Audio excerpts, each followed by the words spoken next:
하나님의 말씀은 다니엘 12장 5절에서 13절 말씀입니다. 다니엘 12장 5절. 나 다니엘이 본즉 다른 두 사람이 있어 하나는 강 이쪽 언덕에 섰고 하나는 강 저쪽 언덕에 섰더니 그 중에 하나가 세마포 옷을 입은 자, 곧 강물 위쪽에 있는 자에게 이르되 이 놀라운 일의 끝이 어느 때까지냐 하더라.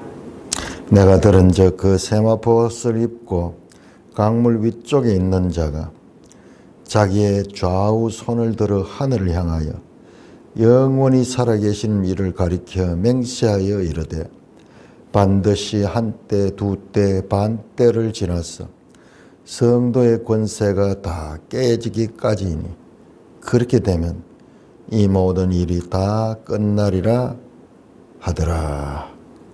내가 듣고도 깨닫지 못한지라. 내가 이르되 내 주여 이 모든 일의 결국이 어떠하겠나이까 하니 그가 이르되 다니엘아 갈지어다. 이 말을 마지막 때까지 간수하고 봉함할 것임이니라. 많은 사람이 연단을 받아 스스로 정결하게 하며 희게 할 것이나 악한 사람은 악을 행하리니 악한 자는 아무것도 깨닫지 못하되 오직 지혜 있는 자는 깨달으리라. 매일 드리는 제사를 폐하며 멸망하게 할 가증한 것을 세울 때부터 1290일을 지낼 것이요. 기다려서 1335일까지 이르는 그 사람은 복이 있으리라. 너는 가서 마지막을 기다리라. 이는 네가 평안히 쉬다가 끝날에는 네 몫을 누릴 것임이니라. 하나님 아버지 은혜를 감사합니다. 이 다니엘 마지막 부분입니다. 바르게 깨닫고 바르게 전할 수 있도록 성령 하나님 지도하여 주시옵소서. 예수님 이름으로 감사하며 기도드리옵나이다. 아멘. 자, 5절입니다. 우리 매일성의 해석자는 마지막에 환상에 두 사람이 등장한다고 이야기하는데 제가 봤을 때는 세 분이 등장해요. 세 분. 자, 하나는 강 언덕 이쪽에 있고 하나는 강 저쪽 언덕에 있더라. 서로 마주보고 강을 두고 서로 마주보고 있습니다. 근데 그 중에 하나가, 이 두 사람 중에 하나가 누구한테, 이 강 이쪽에 있는 한테 묻는 게 아니고 강물 그 중에 하나가 세마포 옷을 입은 자, 곧 강물 위쪽에 있는 자에게 물었습니다. 그러니까 이 서로 마주보고 있는 자가 아니고 강물 위쪽에 있는 자, 이 자는 세마포 옷을 입고 있는데 그분에게 묻습니다. 자, 세마포 옷을 입은 자는 10장부터 시작해서 지금 마지막 12장까지는 계속 천사들과 그리고 예수 그리스도가 등장했죠.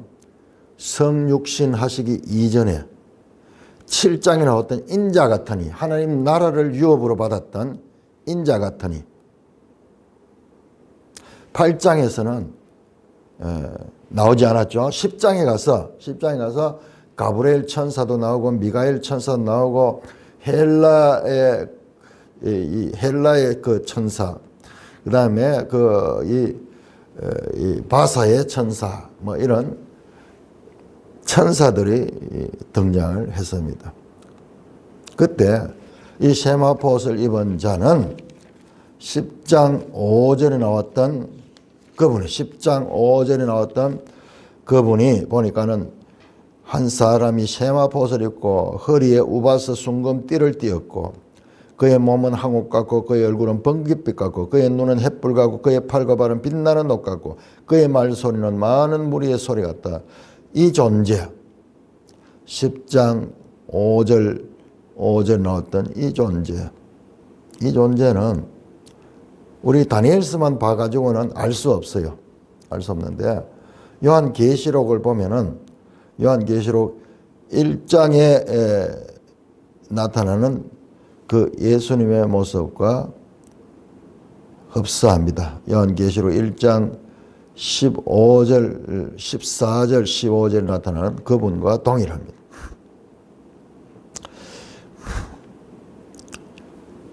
이분이 세마포옷을 입은 자, 강물 위쪽에 있는 자에게 이르되, 그러니까 두 천사 중에 한 사람이 그분에게 묻는 거예요. 그러니까 이 놀라운 일의 끝이 어느 때까지냐 하더라. 그러니까 우리말에는 이 번역에서 아마 이 번역하시는 분도 그냥 마주보고 있는 천사로 생각했던 것 같아요. 그러니까 같은 동격의 인물. 그리고 말을 낮춰 가지고 이렇게 질문한 것 같은데, 제가 봤을 때는 이 세마포옷을 입은 자에게 존칭을 씁니다. 이 놀라운 일의 끝이 언제까지입니까? 언제까지입니까? 우리말에는 이런 그 높임말이 잘 구별되어 있고, 우리 말에서 그 참 중요하죠. 그러나 영어나 다른 나라 언어에서는 그런 높임말 존칭어가 거의 잘 발달되지 않았어요. 그러니까 이게 그냥 이렇게 했는데, 만약 이 놀라운 일이 끝이 어느 때까지입니까? 라고 물었다면은 새롭게 봤을 거예요.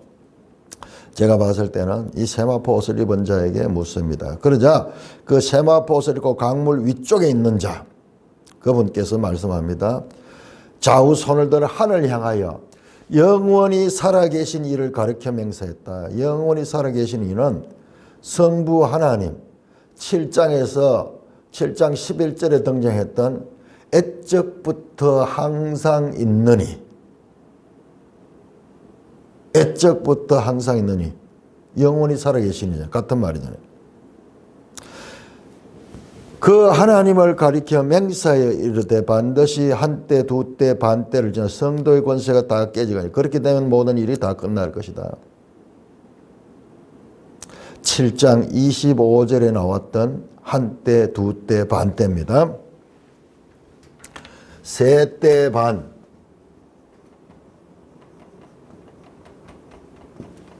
1260일, 42달. 자, 여기에 7장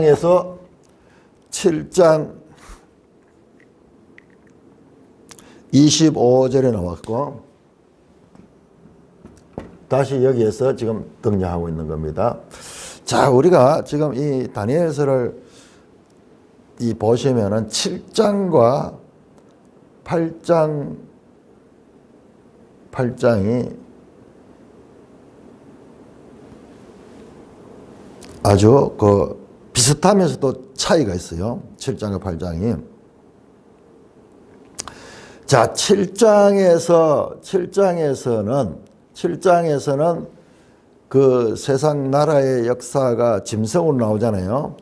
그 짐승으로 나오는데, 이 세때 반은 성도의 고난의 시간이에요. 성도가 고난받는, 성도의 고난 시간인데, 근데 누가 고난을 주느냐? 작은 뿔이 줘요. 작은 뿔. 그런데 이 작은 뿔은 넷째 나라에서 나옵니다. 넷째 나라는 로마예요. 로마. 그런데 또 8장에서 이게 7장이고 8장에서 성도를 고난한 자가 나오는데, 성도에게 이 고난을 주는 자가 나오는데, 여기에도 마찬가지로 성도가 고난을 받는데, 이때도 작은 뿔이에요. 작은 뿔. 근데 이 작은 뿔은 셋째 나라에서 나와요. 이게 헬라입니다. 그러니까는 이게 같은 작은 뿔인데 이게 나오는 곳이 달라요.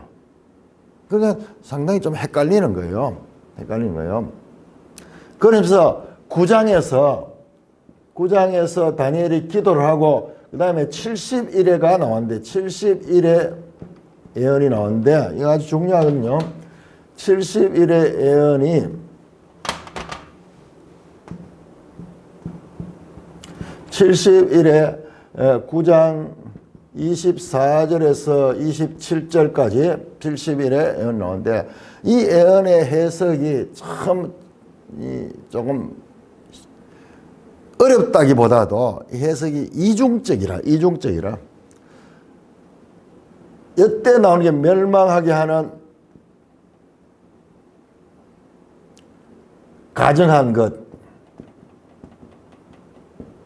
등장하는데 이 멸망에 가정한 것이 누구냐? 첫째 주장은 이것은 안티오코스 에피파네스다.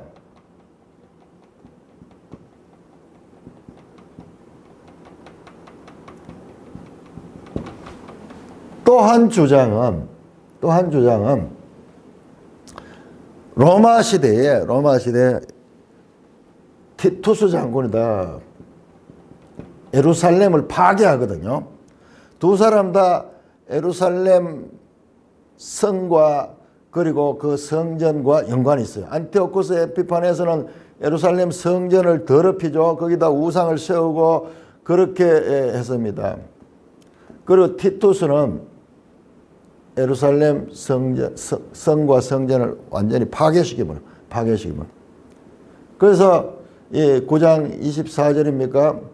이것을 해석을 하면서 이 성전을 무너뜨린다 하는 표현이 나오는데 제가 이걸 하면서 이 안티오쿠스 에피파네스에 들어가면 무너뜨린 게 아니고 더럽혀진다. 이때 이제 더럽혀진 성전을 다시 새롭게 청소를 하고 정화했는 것이 그게 수전절. 그런데 이게 자세히 보면요. 또 이게 70년대 로마에 의해서 멸망되는 것하고도 연결이 됩니다. 우리 매일성경 저기 앞부분에 해설 쓰는 그 교수님도 이 두 개, 셋째 나라와 넷째 나라 보세요. 자, 여기도 작은 뿔이 넷째 나라고 8장에서 셋째 나라가 됩니다. 그 다음에 여기에서도 셋째 나라와 넷째 나라 이중적으로 해석을 할 수 있도록 되는 거예요. 우리는 지금까지 어느 하나만 맞다고 이렇게 주장을 했기 때문에 거기에서 논쟁이 많았는데 이중 예언. 저도 이걸 볼 때마다 이렇게 보면은 이게 안티오코스가 나오고 또 이렇게 보면은 이게 이 티투스 예루살렘 멸망시켰던 그 티투스가 나와요. 이중 예언이다. 성경에 이런 게 많습니다. 지금 여기도 마찬가지잖아요. 셋째 나라와 같은 작은 뿌리지만은 이중으로 되어 있어요. 넷째 나라와 셋째 나라. 자, 이게 왜 중요하냐 그러면은 이따가 더 살펴보겠는데 예수님께서 다시 이 예언을 들고 나옵니다. 마태복음 24장에서 나옵니다. 자, 우리 마태복음 24장 한번 찾아볼까요?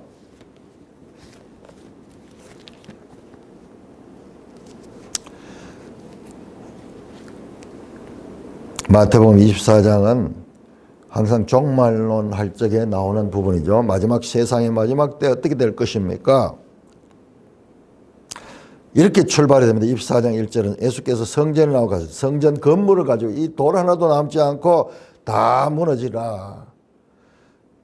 그러니까는 그 말씀을 한 다음에 제자들이 예수님께 나와서 묻습니다.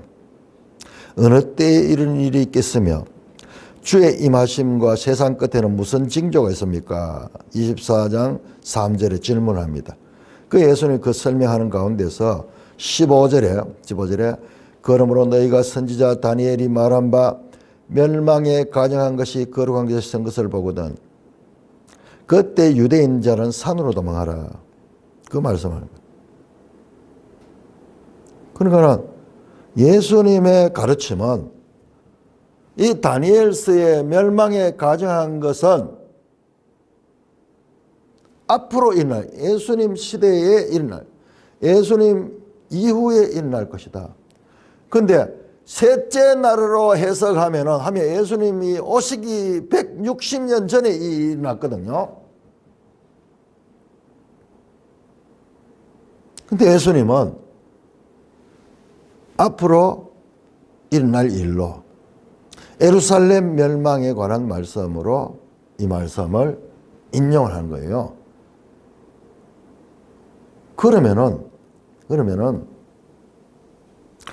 안티오쿠스 에피파네스에 대한 예언으로 보는 것은 잘못된 거죠. 잘못된 거죠. 그런데 이것은 이중예언으로 보면은 여기도 나왔듯이 셋째 나라, 넷째 나라 작은 뿔이 다르죠. 저들이 성전을 더럽히고 성전을 파괴하고 그리고 성도들을 괴롭히는 적그리스도 같은 존재거든요. 예수님은 이 티투스 시대를 예언하고 있는 거예요. 그러니까 이것이 이중 예언이 되는 것입니다. 뭐냐? 셋째 나라의 이야기. 자, 이게 넷째 나라면 티투스는 넷째 나라, 안티오코스 셋째 나라입니다. 자, 이중 예언으로 되어 있다고 봤을 적에 이 내용들이 아무런 무리 없이 해석이 됩니다. 예수님이 지금 저 안티오코스 에피파네스 시리나 일어났던 저 일을 가지고 다시 1세기에 교회 시대에도 자, 이때와 이때 차이는 크죠. 셋째 나라 시대에는 예수님이 오시기 전 before Christ, 그리고 넷째 나라는 예수님이 오신 시대예요. 오신 시대. 이것은 인류 역사에서 AD와 BC를 가리는 어마어마한 중요한 사건이죠.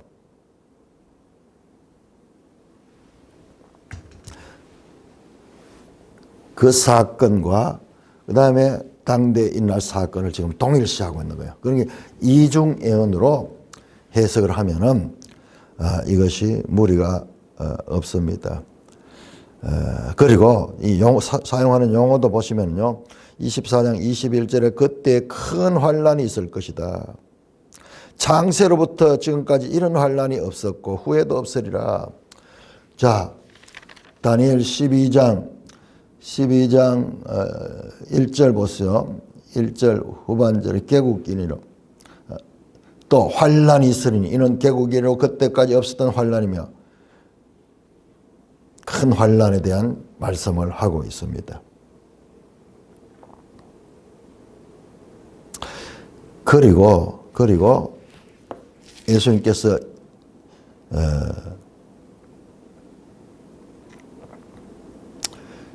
28절을 보시면요. 28절을 보면 또 더 나가서 예수님은 27절 28절 보면 번개가 동편에 나서 서편까지 번지 인자의 임함도 예수님의 재림에 대해서 말씀하는 거예요. 이거는요. 우리 보통 이 부분을 1세기에 일어났던 그 예루살렘 파괴로만 해석을 많이 하는데 이 부분은요. 분명히 거기 앞에 나옵니다. 그러나 뒤에 나오는 이건 예수님의 재림이에요. 계속해서 36절 천지는 없어질지만 내 말은 없어지지 아니하리라. 그러나 그날과 그때는 아무도 아니라 하늘의 천사들도 아들도 모르고 오직 아버지만 아느니라. 노아의 때까지 인자의 임함도 그래. 예수님의 재림의 때예요. 39절도 인자의 임함, 44절도 인자가 오리라. 예수님 이미 오셨잖아요. 그럼 장차 오실 예수님은 재림이에요. 재림. 자, 예루살렘 멸망과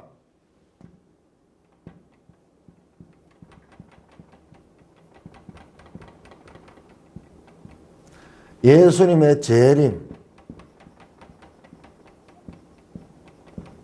자, 요거는 초림 때 일어났죠. 초림.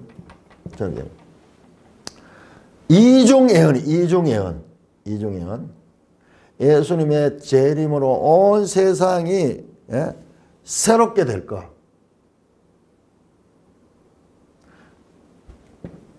마태복음 24장에도 이중 예언 나오는데 지금 다니엘서도 보면은 다니엘서는 재림에 대한 것은 지금 안 나오지만은 재림이 하셔서 하시는 예수님의 심판이 나오죠.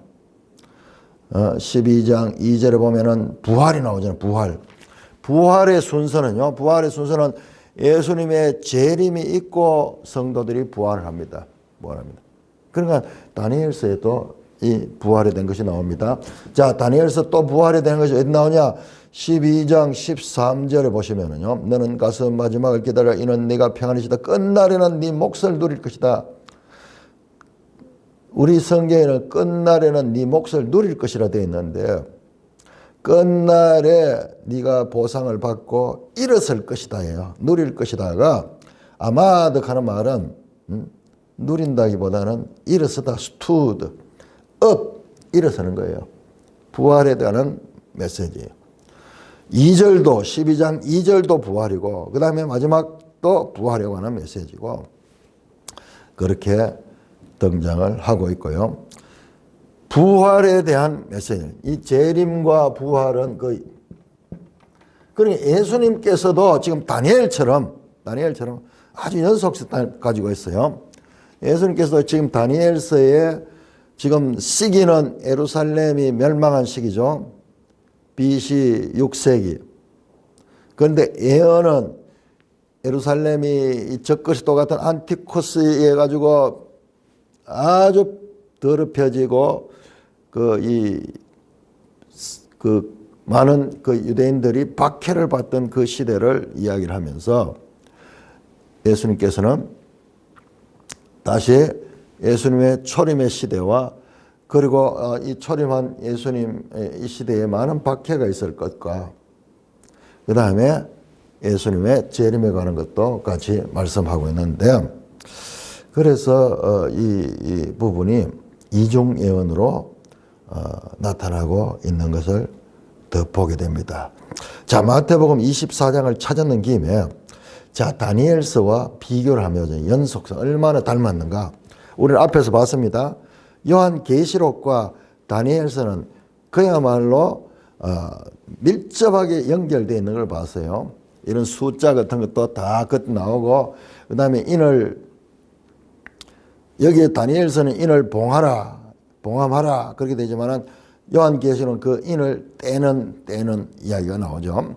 그러니까 밀접한 연관을 가있고 뿐만 아니라 예수님이 말씀하는 이 종말에 관한 예언 마태복음 24장 그리고 마가복음 13장 그리고 누가복음 21장도 동일하게 지금 이 말씀과 다니엘서 말씀과 밀접한 연관을 가지고 있다.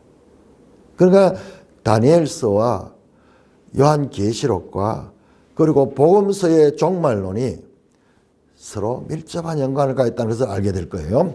자, 일단 제가 발견한 거 한번 보겠습니다. 마태복음 24장에 많은 사람이라는 말씀이 나옵니다. 24장 5절에 많은 사람이 내 이름으로 와서 나는 그리스도 안에 많은 사람을 미혹하리라. 자, 우리는 다니엘 11장에 많은 사람들이 미혹되는 것을 우리는 보았습니다. 자, 다시 다니엘 11장 33절부터 한번 보겠습니다. 32절, 33절. 32절에서 35절까지에 언약을 배반하고 악행한 자를 속임수로 타락시키는 미혹당해가지고 타락되죠. 그리고 오직 자기 하나님을 아는 백성은 강하여 용맹을 떼지고 백성 중 지혜로운 지 많은 사람을 가르치고 뿐만 아니라 34절에는 많은 사람들이 속임수로 그들과 결합된다. 많은 사람들이 이제 갑니다. 갑니다. 자, 그 다음에 보세요. 12장도 보세요. 12장 3절에 지혜 있는 자는 궁창의 빛과 같이 빛날 것이요 많은 사람을 옳은 대로 오르게 한 자. 자, 12장 3절에도 2절에도 많은 사람이 깨어나겠고 12장 3절에도 많은 사람을 옳은 대로 도게 한 자. 그 다음에 12장 10절 보세요. 12장 10절.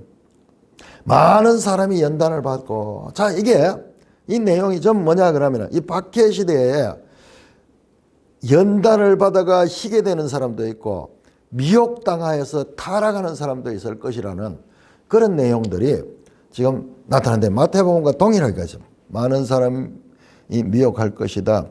10절도 보세요. 많은 사람이 실족하게 된다.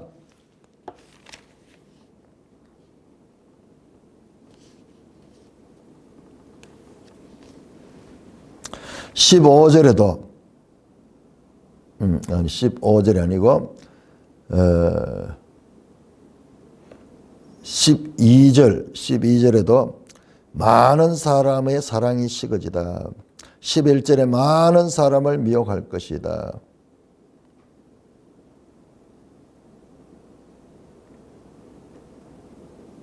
자, 이렇게 이것도 이제 이 미혹자가 있고 그들에게 많은 사람이 미혹당할 것이고, 이런 장면에서는 지금 동일해요. 마태복음과 다니엘서가. 초대교회의 성도들도 많은 사람들이 미혹을 당하여서 타락하게 됩니다.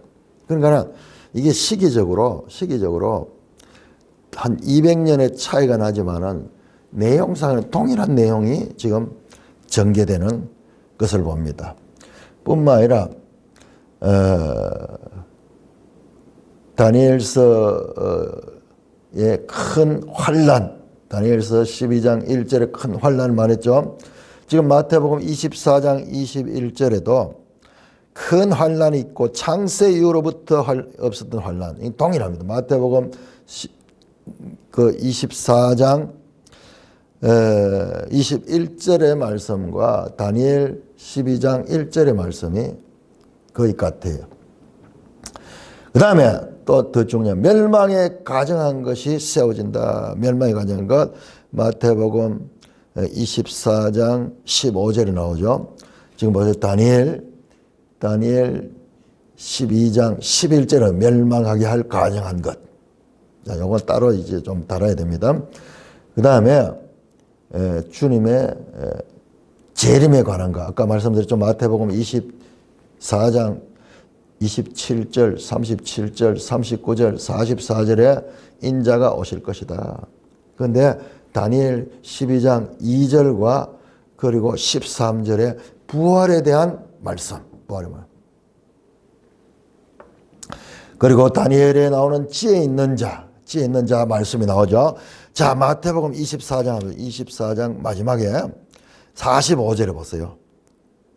45절에 충성되고 지혜 있는 종이 되어 주인에게 그 집사람을 맡아 때를 따라 양식을 나눠줄 자. 이거 한번 보세요.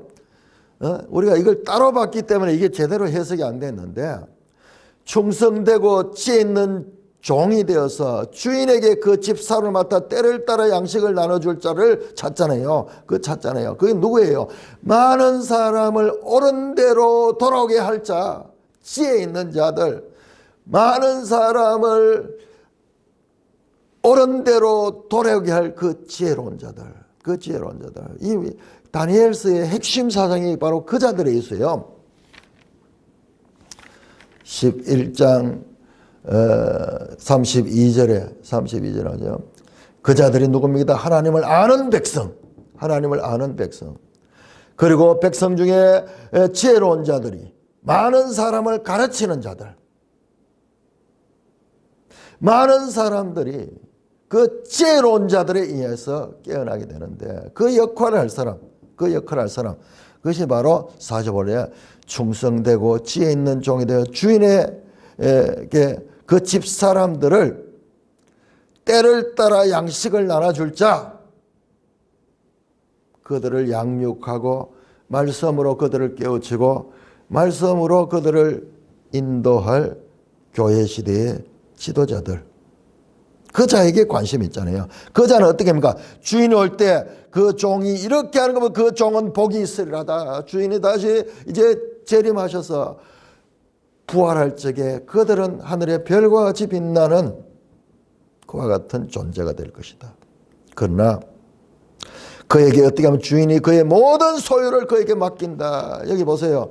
다니엘 12장 13절. 너는 가서 마지막에 이는 네가 평안해져 끝날에는 네 몫을 누리겠다. 모든 소유를 받아서 누리게 될 것이다. 그렇게 말씀한 거죠. 그러나 주인이 이 악한 종, 주인을 무시해버리고 동료들을 박해하고 그런 자들은 엄히 때리고 외식하는 자의 벌이 차는 거기에 슬피 울며 이를 갈 거다. 재림하셔서 두 물이 나오죠. 하나는 때를 따라 양식을 나눠주어서 주의 나라를 기업으로 없는 자와 그렇지 않는 자, 슬피 울며 이를 갈게 되는 자, 이 두 부류가 나오죠. 이 다니엘서도 지금 두 부류 나오잖아요. 2장에 나오는 티끌 중에 자는 자 중에 많은 사람이 일어나 영생을 받는 자 있겠고, 다른 하나는 수치를 당하여 영원히 부끄러움을 당하는 자, 이 두 무리가 나타나고 있는 것입니다. 자, 다시 다니엘 본문으로 들어갑니다. 본문. 내가 듣고도 깨닫지 못한 자라. 내가 이르되 내 주여 이 모든 일의 결국이 어떠하겠는가 하니 그가 이르되 세마포 입은 자입니다. 다니엘아 갈지어다. 이 말을 마지막 때까지 간수하고 봉함하겠자. 자, 다니엘에게 주어진 이 말은 다니엘이 알 수 없는 거예요. 알 수 없는 거예요. 다니엘아 갈지어다. 자, 13절도 보세요. 너는 가서. 이 가서는요, 다니엘의 죽음이에요. 다니엘이 지금 육신의 죽음을 가리킵니다. 자, 청년 때 이 바벨론 포로로 왔던 다니엘은 이제 늙은 노인이 되었어요. 약 70여 동안 이 바벨론에 살면서 바벨론에 아주 중요한 인물이 되었죠. 지금 이 고레스 3년이에요. 고레스 3년. BC 536년경. 605년에 포로로 잡혀온 다니엘이 이제 BC 536년경 80노인이 돼. 80노인. 이미 그는 에레미야의 예언이 이루어져서 BC 539년에 많은 포로로 왔던 이스라엘이 이제 본국으로 돌아가는 일을 목도했습니다. 그러나 본인은 나이가 너무 많아서 돌아갈 수도 없습니다. 너는 가라. 이제 너는 이 땅을 떠나는 거예요. 다니엘아 갈지어다. 그리고 이 말은, 이 말과 이 글은, 네가 받은 이 말과 이 글은 봉함될 것이다.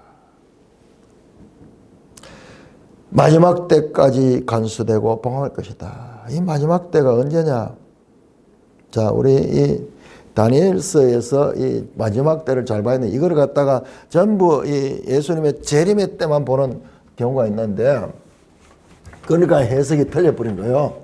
마지막 때 그러면은 완전 세상 종말 때만 이야기를 하는데, 우리 성경을 이해하는 데 있어 가지고 시작된 종말론을 모르면은 성경 해석할 수가 없습니다. 제대로 해석할 항상 문제가 생겨요. 종말론에 가면 항상 문제가 생겨요. 자, 마지막 때는 성경에서 마지막 때, 소위 종말기는 예수님의 초림부터 해서 예수님의 재림까지, 이 초림과 예수님의 재림 때가 마지막 때예요. 이 전체는 기간이에요. 기간. 예수님이 재림할 한 시간 그때를 가리키는 것이 아니라 이것은 종말 중에 종말. 이 관점, 이것이 종말기, 이 관점을 갖다가 시작된 종말. 종말은 이미 예수님이 오신 거예요. 그러면 예수님이 오신 건 하나님 나라가 온 거예요. 하나님 나라. 하나님 나라가 이미 시작됐다. 회개하라. 천국이 가까웠다. 천국이 여기 왔다. 예수님은 하나님 나라를 가지고 왔어요. 그리고 이 하나님 나라가 왕성은 이게 재림 때 완성되는 거예요. 재림 때 완성이 되고 여기에서 부활이 부활, 영생의 부활, 또 다른 부활은 수치스러운 부활, 심판의 부활, 심판받아 수치스럽게 되어서 다시 둘째 사망의 채, 둘째 사망. 자, 이 첫째 부활에 참여하는 자는 영원한 영생이, 영원한 생각, 하나님 나라, 완성된 하나님 나라예요.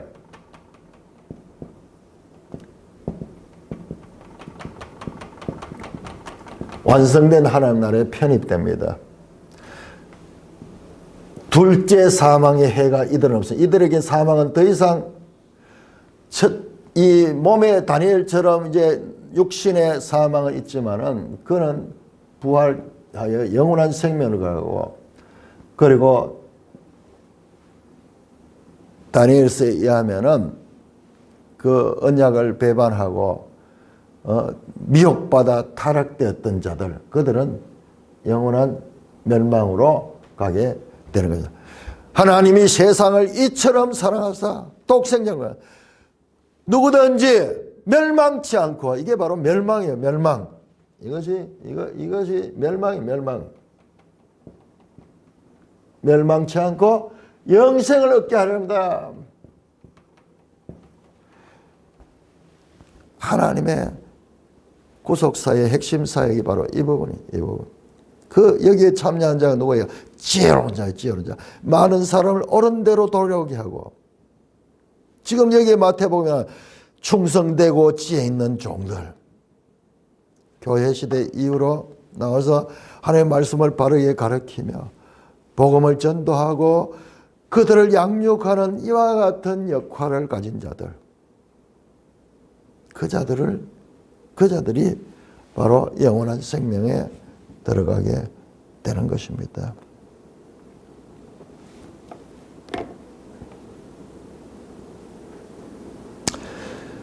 10절 보세요. 많은 사람이 연단을 받아 스스로 정결하게 되며 희게 될 것이다. 이 많은 사람 무리에 들어가야 돼요. 이들은 연단을 받고 스스로 정결하게 되지만, 그러나 악한 사람은 악을 행하느니 악한 자는 아무것도 깨닫지 못해요. 오직 지혜 있는 자만 깨달아. 자, 이 지혜 있는 자가 지금 다니엘서에서 찾는 가장 이 핵심이에요. 이 세상에 많은 사람들이 다 이 악 가운데, 죄 가운데 있지만 그 가운데서 별처럼 빛나는 그 지혜 있는 자들, 그 사람들을 하나님은 찾고 있습니다. 자, 요한계시록 9장 한번 볼까요? 악한 사람들은 마음이 화인을 맞아가지고 계속 악에서 재앙을 당하여도 악을 품고 악에서 떠나지 않습니다. 요한계시록 9장 20절에 이 재앙을 받는데요. 재앙을 받는데 이 재앙에 죽지 않고 남은 사람들은 손으로 행한 일을 회개하지 아니하고 오히려 여러 귀신과 또는 보거나 듣거나 다니거나 하지만 금은 동과 목석과 우상에게 절하고 또 그 살인과 복술과 음행과 도둑질을 회개하지 아니한다. 끝까지 이 죄악 가운데서 죽는 거예요. 이런 재앙을 당하고 이러면 깨달아야 되는데 그렇지 않은 거예요. 계속 거기에 있고 회개하지 않습니다. 자, 22장 요한계시록 22장 11절. 지금 다니엘서하고 한번 보세요. 22장 11절. 자, 다니엘 12장 마지막 장이죠. 요한계시록 전체의 마지막 장에 똑같은 이 말씀이 나와요. 악한 사람을 악을 행할 것이다. 22장 11절. 불의를 행하는 자는 그대로 불의를 행하고 더러운 자는 그대로 더럽고 의로운 자는 그대로 의를 행하고 거룩한 자는 그대로 거룩하게 하라. 똑같잖아요. 다니엘서와 이 요한계시록과 똑같잖아요.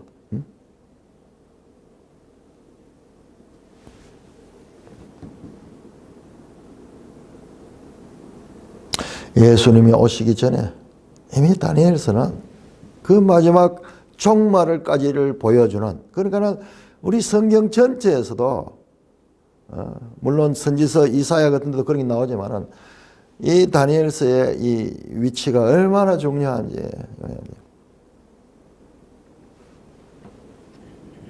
그리고 이와 같은 구약의 선지서에 대한 바른 이해 없이 요한계시록을 풀면 풀어지겠습니까? 이 다니엘서에 나오는 짐승들 요한계시록 그대로 나오죠. 그리고 거짓 선지자들, 지금 많은 사람들이 배교한 그 존재들, 여기에서 이제 더 펼쳐지는 거예요. 다니엘서 안에서도 큰 그림이 나오고, 그 다음에 상세 그림이 나오고, 또 더 상세 그림이 나오고 이랬듯이 지금 이 요한계시록에서 다니엘서를 더 또 크게 확장해서 보여주고 있습니다.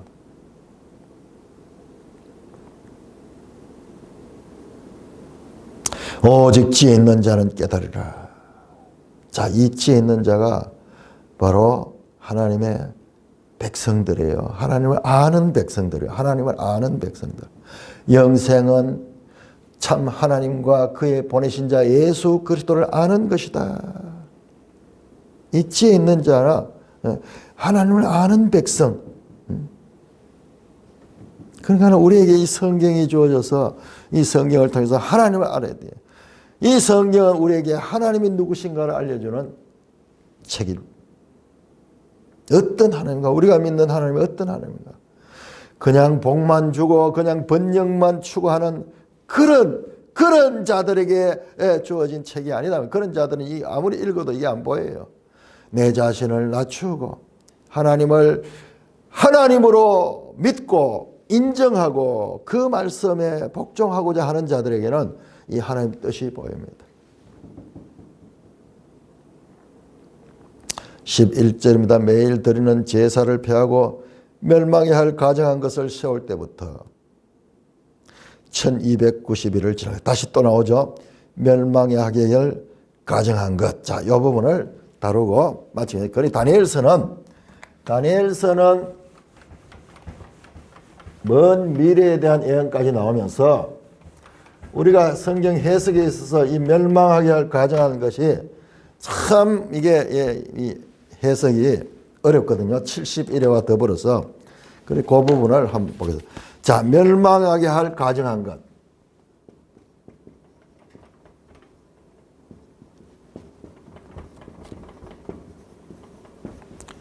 멸망에 가정한 것. 부델리그마 에레시모스.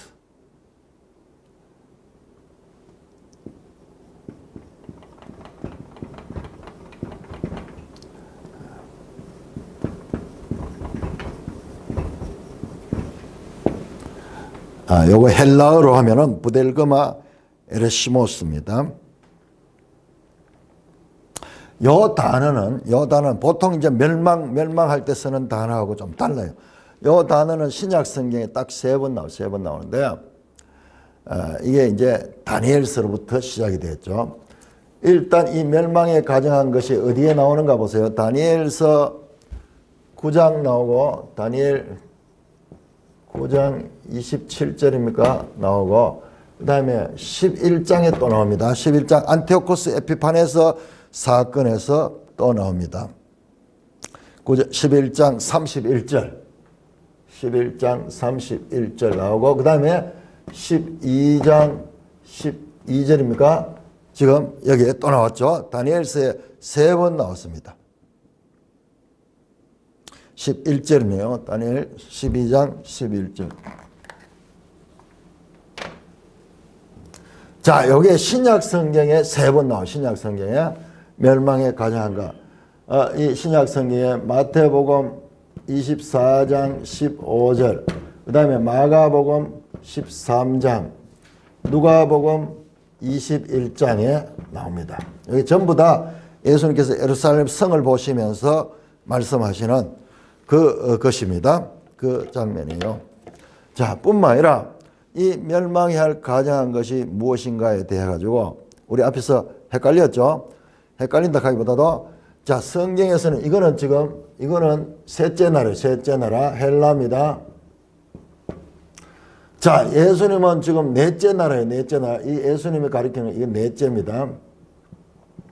로마죠. 로마 시대에 지금 가리키는 거예요. 자, 그런데 이 두 가지로 이렇게 이 적용이 이중으로 되는데, 자, 이것을 더 확실하게 보면 이게 마카비스예요. 마카비스. 마카비스에 보면은 마카비서 1장 54절 그 다음에 6장 마카비서 6장 7절에 정확하게 이 단어가 나와요. 그러니까는 이것은 마카비서는 BC 160년경 이 사건이거든요. 안티오코스 에피파네스 사건이에요. 마카비서와 지금 다니엘 11장 이건 일치되거든요. 그래서 1차적으로 이 멸망에 가정한 것은 안티오코스 에피파네스가 예루살렘 성전에 돼지피를 뿌리고 제우스 상을 세우고 우상들을 섬기게 하고 그렇게 했던 그 사건과 1차적으로 맞습니다. 1차적으로. 자, 이게 정확합니다. 이 마카비스가 더 그것을 증거해줘요. 그러면서 말씀드렸지, 마태복음에서 다시 복음서에서 예수님께서 이 말씀을 또 인용하신 거예요. 인용하십니다. 그런데 누가복음 21장 20절에는 여기에 멸망이만 나오고 가정한 것이 안 나와. 멸망. 그런데 뭐라고 하냐? 군대가 에워싸이는 것. 에워싸는 것. 군대가 예루살렘 성을 에워싸는 것을 가리킨다고 말씀하죠. 자, 봅시다. 누가복음 21장. 누가복음 21장 20절입니다.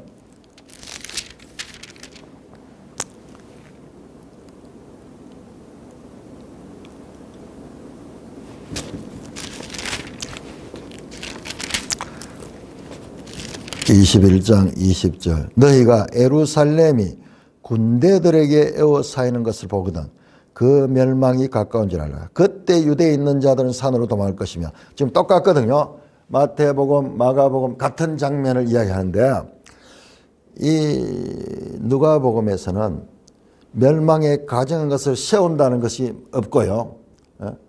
이거는 이 멸망에 가정한 것은 본문에서 다니엘서는 세우는 거거든요. 형상을 세우는 거다. 지금 여기에서는 그걸 세운다는 말이 아니고 군대에게 에워싸이는 것을 보거든 그 멸망이 갈 때 이 단어가 에레스모스 하는 거 여기 딱 3번 나오는 여기 마태복음 같은 예수님의 말씀에 나오는 거예요. 자, 이때는 군대가 예루살렘을 에워싸는 것을 이건 AD 70년이거든요. 티투스 시대에 일어난 사건이거든요. 그래서 이것을 종합해보고 그 다음에 티투스는 와가지고 그 성전에 제우스상을 세우거나 이렇게 하지는 않았거든요. 제가 지금 이 시대를 알기 위해서는요, 마카비스를 봐야 되고, 그 다음에 요세푸스의 그 당시에 유대 역사가 요세푸스의 글을 봐야 돼요. 특별히 요세푸스는 이 로마 시대에 예루살렘 멸망될 때 살았던 역사적인 증인이에요. 그런 내용들을 자세히 살펴보면서 깜짝 놀라는 거는 이 티투스는요, 성전을 파괴하지 않으려고 그랬어요. 티투스는요, 끝까지 그들의 문화를 보존해주고, 그들의 종교도 인정해주고, 항복하라고. 그래서 싸우지 않고 이길 수 있는 길을 택했는데, 어디하고 똑같냐, 그러면은, 에레미야가 바벨론에 의해 가지고, 에워싸였잖아요. 똑같아요. BC 580년경에 느부갓네살의 군대가 예루살렘 성을 에워쌌을 때와 지금 AD 70년에 로마 군대가 이 성을 에워싸고 있는 거 똑같은 장면이에요. 똑같은 장면. 에레미야는 그때 그 왕과 그 백성들에게 바벨론에 항복하라 그렇게 이야기했거든요. 그러니까는 에레미야가 얼마나 그 열심히 있는 그 나라에 열심히 있는 사람들에게서 박해를 당했겠어요. 이 오늘날 지금 친일파 같은 욕을 들었겠죠. 지금 이 로마 시대도 마찬가지예요. 똑같은데 그때 여기에서는 누가 일었었냐 하면 독립운동했던 사람들, 열심당, 소위 열심당, 우리 성경에 나오는 그 열심당, 강도. 여러분 강도라는 단어가요, 요세푸스에 보면은 아주 많습니다. 그 요세푸스는 아예 우리는 열심당, 독립운동을 했는 사람들을 봤지만 그 사람들 강도라고 이야기해요. 그 안에요, 얼마나 복잡한 사건들이 언제부터 있었냐 그러면은 특별히 이 중간기 동안에 일어나는 거예요. 유대 안에서 이 나라가 지배하고 저 나라가 지배하고 그 계속 남의 지배를 당하면서 그 국민들 사이에 분열이 엄청 일어나는 거예요. 그런 시대예요. 그런 시대예요. 예수님의 역할은요, 예수님의 역할은 너희가 무력으로 해가지고 그렇게 싸우라, 그거 아니잖아요. 지금 에레미야와 똑같아요. 에레미야가 그런 예언을 하니까는 입을 치면서 다른 거짓 선지자들이 하나님이 니한테만 말했느냐 그러면서 오히려 우리가 싸워서 이길 수 있습니다. 하나님이 우리 역사 가운데서 우리의 전쟁에 개입해서 우리를 구원해 줬습니다. 그러면서 니는 와 믿음이 없느냐, 오히려 그렇게 이야기를 하면서 공격하는 것을 보게 됐죠. 지금 동일한 시대. 그들이 무장해서 봉기하면 그게 바로 유대전쟁. 유대전쟁. AD 60년에서 한 140년까지 1차, 2차, 60년경, 그 다음에 2차로 또 일어나는데 유대전쟁과 마카비 전쟁,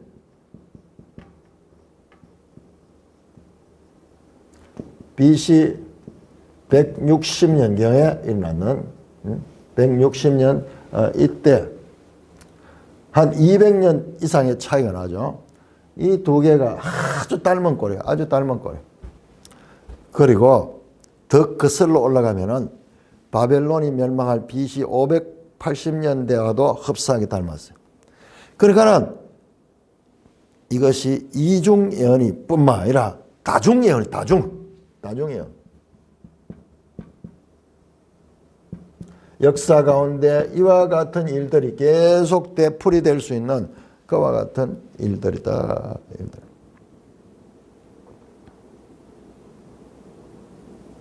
12절입니다. 기다려서 1350까지 이르는 그 사람은 복이 있으니.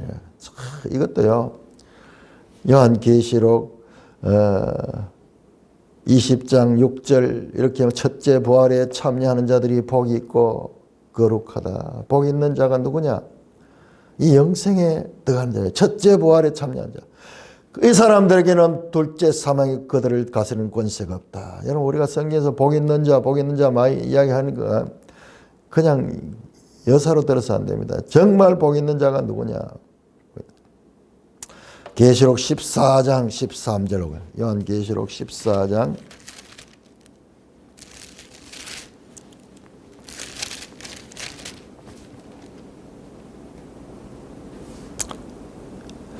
또 내가 들으니 하늘에서 음성이 나서 이르되 기록하라. 지금 이후로 주 안에서 죽는 자는 복이 있도다.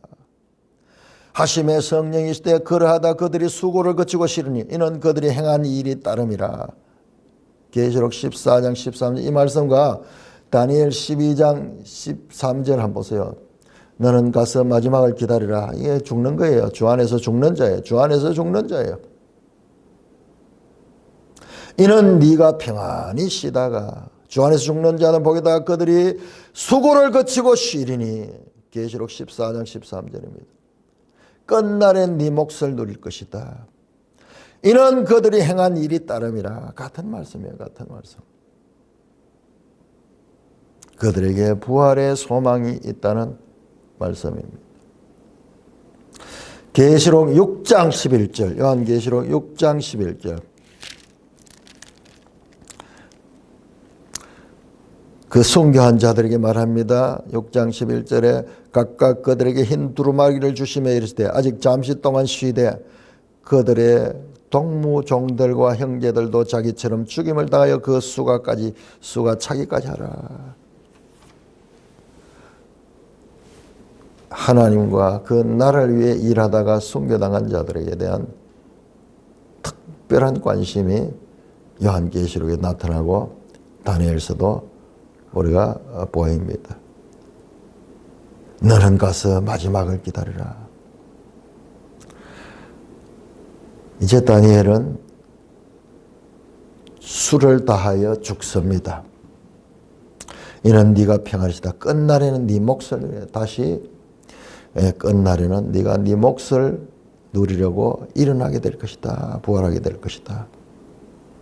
흐릿한 부활에 관한 말씀이 이 속에 담겨져 있습니다. 자, 우리 다니엘서는 세때 반 2300주야 또는 1290일, 1335일 이렇게 나오죠. 이게 대체로 3년 전후에 3년 긴 것이 1335일 3년 8개월, 그리고 세때 반은 3년 6개월, 그 다음에 여기 나오는 11절은 1290일은 3년 7개월, 2300주야 나오죠. 2300주야는 밤낮으로 2300주니까 합치면은 1150일이에요. 주야 합쳐서 2300이니까 1150. 다 3년 남짓한 그와 같은 기간입니다. 우리가 이 숫자에 너무 치중하다 보니까는 이 다니엘서의 주제를 많이 놓치게 됩니다. 하박국 2장 3절에 이같지만 이 묵시는 정한 때가 있다. 그 종말이 속히 이르겠고 결코 거짓되지 않으라. 비록 더딜지라도 기다리라. 지체되지 않고 반드시 가라. 하박국 2장 3절.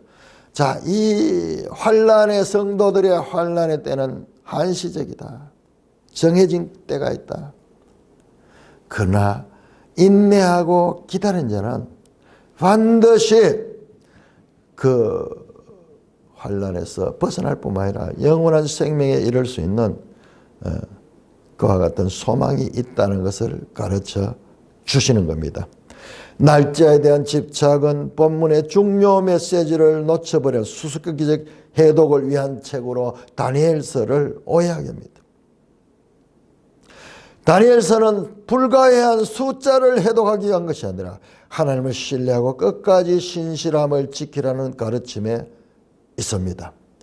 안티오쿠스 4세 셋째 나라단 이런 일은 넷째 나라 로마 시대도 일어날 것이며 요한계시록 쓰여지는 그 로마 시대 그때도 쓰여질 것이며, 그리고 계속 역사 속에서 이와 같은 적그리스도 같은 인물, 안티오쿠스 에피파네스처럼 하나님을 대적하는 것 같은 인물들이 계속 일어날 것이며, 이 대표적인 게 로마의 네로, 그 다음에 계시록을 쓸 때 도미티안 황제, 이런 사람들은 아주 이 안티오쿠스 에피파네스 똑같은 사람들이에요. 역사 가운데 나타나는 우리 한국 땅의 김일성이 같은 저런 인물들, 북한 땅의 교회를 다 없애버리고 자신의 신상을 세워가지고 곳곳에 만들어놓은 저런 무리들, 역사 가운데 계속 일어날 텐데 성도들이요.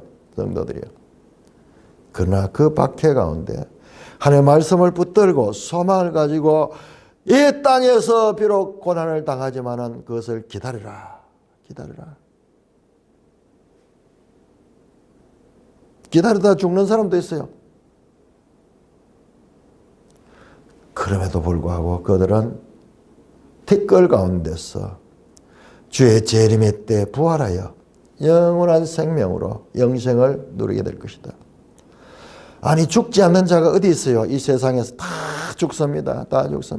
죽음의 형태만 다르지. 예수 믿고 그 예수 믿음을 가지고 고난 가운데서 죽는 자는 오히려 복 있는 자예요.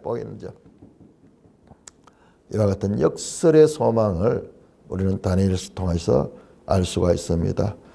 교회 시대 가운데, 특별히 종교개혁 시대에 많은 박해가 로마 카톨릭부터 있을 때도 성도들은 이 다니엘서의 말씀을 붙들고 믿음을 지켰고, 뿐만 아니라 그 믿음을 지키다 많은 사람들이 죽음을 당했습니다. 그리 아니하실지라도 11장에 나오죠. 11장 안티오코스 에피파네스 시대 많은 사람들이 멸망했다, 죽음을 당하는 거예요. 그 적그리스도 세력. 마치 적그리스도 세력은 영원하고 그 세력은 절대적 같지만은 그러나 그도 사람의 손으로 말미암지 않고 죽게 됩니다. 죽게 되고 오히려 주 안에서 죽은 자들은 복 있는 자가 돼서 영원한 생명의 부활로 이르게 되는 것입니다. 이제 교회 시대가 앞으로 나타날 텐데 다니엘도 보면은 그들에게 성도들에게 어떻게 믿음을 지키며 살아야 될 것인가. 이 믿음을 지킨 지혜로운 자들의 이 말씀들이 오늘날까지도 교회 속에 이어지면서 진리가 보존되고 있는 것입니다. 찬송가 493장입니다. 찬송